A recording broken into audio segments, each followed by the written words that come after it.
کہ موجودہ صورتحال کے اندر جو صورت بنی ہوئی ہے بالخصوص تبلیغی جماعت کے حوالے سے، اور سارا اس کرونا وائرس کا جتنا وبال ہے سارا ان کے کھاتے میں ڈالا جا رہا ہے، اور اس کے لیے بڑی حد تک کوشش کی جا رہی ہے کہ یہ جو جماعتیں ہیں سارا نظام ان کے کھاتے میں ڈالا جائے۔ دراصل یہ گناہونی سازش ہے، اور یہ سازش اس مقصد کے لیے ہے کہ کس طرح جو شیعہ زائرین ایران سے آئے، جن کی وجہ سے یہ وبا پھیلی اور جن کی وجہ سے اس گند کو اتنا عام کیا گیا، ان کو چھپا کر، چونکہ اس میں حکومتی کارندے شامل ہیں، تو ان کو چھپا کر اس کا سارا بوجھ اور ملبہ تبلیغی جماعت پہ ڈالا جائے، مذہبی طبقے کو اس معاملے میں بدنام کیا جائے، یہ اس کی ایک سازش ہے۔ اللہ تعالیٰ ہمیں اس سازش سے محفوظ کرے۔ اگلی بات میں جو کرنا چاہتا ہوں وہ یہ ہے کہ دیکھیں، اللہ تعالیٰ کی طرف سے آنے والی جو مصیبت ہوتی ہے، یہ میری باتیں غور سے سنیے گا، یہ آپ کے دل کی تسلی کے لیے ہے، آپ کی ایمان کی تقویت کے لیے ہے۔ ہم مسلمان ہیں، ہمارا ایمان کہاں بڑھتا ہے کہاں گھٹتا ہے، اس کی جانچ ہر وقت کرنی ضروری ہے۔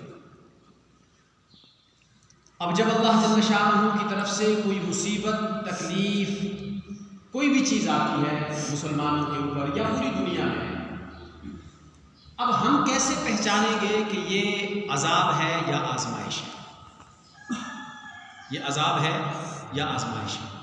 تو اس کا میں آسان حل بتا دیتا ہوں، تھرمامیٹر دے دیتا ہوں آپ کو، جس سے آپ کو اندازہ ہو جائے گا کہ یہ آنے والی مصیبتیں عذاب ہیں یا آزمائش ہے۔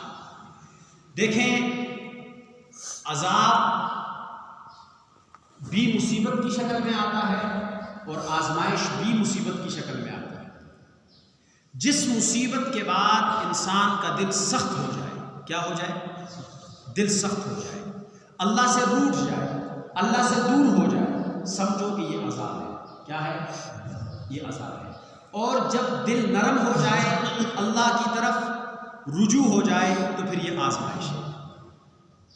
اب اگر اسی چیز کو ہم تقسیم کرتے ہیں تو ایک ہی چیز کسی کے لیے آزمائش اور کسی کے لیے عذاب بن سکتی ہے۔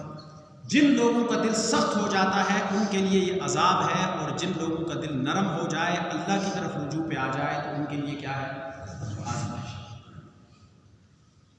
تیسری بات میری یہ ہے کہ اصل عذاب اور آزمائش یہ نہیں جو ہمارے اوپر ابھی آئی ہے۔ آپ کو معلوم ہوگا کہ خیبر پختونخوا حکومت نے رات کو نوٹیفیکیشن جاری کر دیا ہے کہ مسجد کے اندر صرف 5 آدمی ہوں گے، اس کے علاوہ باقی لوگ مسجد میں نہیں آ سکیں گے۔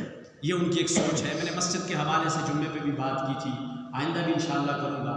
بہرحال وہ تو جو ذمہ داران ہیں، حکومتی ارکان ہیں، وہ بٹھائیں گے علماء کو، بات ہوگی، پھر جو فیصلہ ہوگا تو اس کے بعد دیکھا جائے گا۔ لیکن ایک چیز ہمارے اور آپ کے اختیار میں ہے، ہمارے اور آپ کے ہاتھ میں ہے۔ میں آپ سے گزارش کرتا ہوں کہ ایسے حالات کے بعد ایک اور مصیبت آتی ہے، اور وہ مصیبت اس نتیجے میں آتی ہے کہ لوگوں کا ذہن مالی تعاون کی صورت میں آتا ہے۔ صاحب حیثیت لوگ مالی تعاون کرتے ہیں، حکومت کی طرف سے مالی معاونت کی جاتی ہے۔ اس میں ایک چیز کا ضرور خیال رکھیے گا کہ مسلمان، کامل مسلمان وہ ہے جو اپنی ضرورت سے زیادہ دوسرے کی ضرورت کو مقدم رکھے۔ میں یہ بات اس لیے کرتا ہوں کہ آپ میں سے کوئی شخص بھی ایسی مالی معاونت کے سامنے ہاتھ پھیلاتے وقت اس کو یہ سوچ رکھنی چاہیے کہ میرا پڑوسی، میرے گاؤں کا کوئی فرد، میرے گاؤں کا کوئی آدمی، کوئی غریب، کوئی مسکین، کوئی یتیم مجھ سے زیادہ حقدار تو نہیں ہے۔ اگر مجھ سے زیادہ حقدار ہے اور میں اس حقدار کو چھوڑ کر خود کھا رہا ہوں، اس تک نہیں پہنچا رہا ہوں، یا اس تک نہیں پہنچ رہا ہے میری وجہ سے، تو میں ظالم ہوں۔ میں کیا ہوں؟ ظالم۔ اس سے بچنا ہے۔ پہلے میرا قریب پڑوسی جو مستحق ہے وہ اس چیز کو حاصل کر لے، بعد میں اگر بچ گیا تو میں بھی لے لوں۔